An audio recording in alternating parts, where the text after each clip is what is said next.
some countries, sport is like the national pastime. That's In true. the Philippines, some might say that pageantry is the pastime.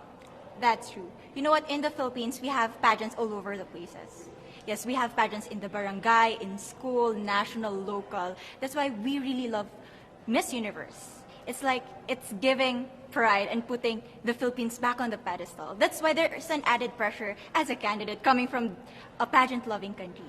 But it's a good pressure. I always look up to our former Miss Universe Philippines. They really did well in the competition. And now this is my time to show who I am, to offer what Rabiya can show to the rest of the universe. So I'm very happy, and at the same time, I'm excited to make all my kababayans proud, and hopefully I do. Why do you think it is that the Philippines love pageants? They have appreciation for beauty. We do love pageant because we used to think that we wanted to be included in the world. I have to be honest, in the Philippines, my skin color used to be not the standard of beauty. I was obsessed whitening my skin because these are the kinds of beauty queen we see on the mainstream. But things were different now. That's why I'm very proud to be a morena. In the Philippines, we call it morena. It's brown skin girl. And to be able to represent, my color, my identity as a true Filipina. Tell me about your journey to being crowned Miss Philippines. In a world in a country, I should say, that loves pageants. That must have been a very intense process. Tell me about, your journey to being Miss Philippines. Well, my journey was crazy. You know what? I started to be a dark horse. Nobody noticed me. Nobody knows I was in the competition up until the preliminary and the coronation night. And when I won, I received different comments. Of course, there were people who didn't expect me to do well, who think that I cheated. That's why I need to redeem myself in Miss Universe. I really need to do well in this competition. And the thing is, I love pressure. I love criticism. I get better every day with that. You tell me I cannot do that, I turn to you and I'm going to say that, no, I can do it for myself. Good for you. So how does it feel then to be on the global stage? How do you feel to be here in this moment, right now?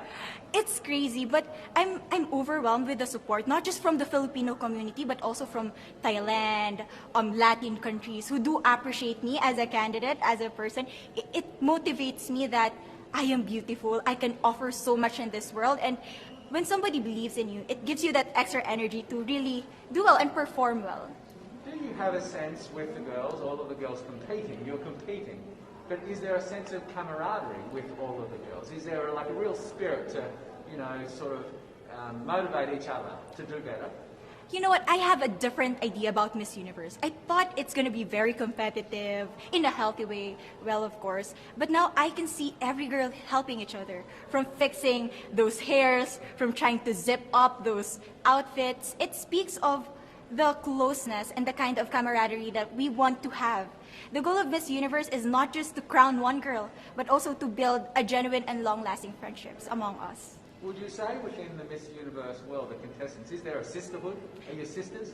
There is sisterhood. I can say I was able to talk to different representatives from different backgrounds, different cultures. And despite our differences, there's so much to be highlighted in what binds us together. And that is because we want to empower women. We want to have our advocacies. We want to speak for the things that we love. And that's a celebration of women and the beauty that we have. So coming out of this week, obviously you would love to be crowned Miss Universe. Of course. And that would be wonderful, of course, for any of you. But what else will you take out of this week? What do you think you'll feel at the end of this week, regardless of the result? How will you be a different person? It's the growth and the development that I was able to have during preparing for this training.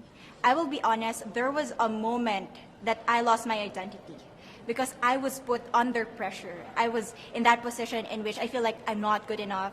I'm not a good representative of my country, but I was able to bounce back stronger.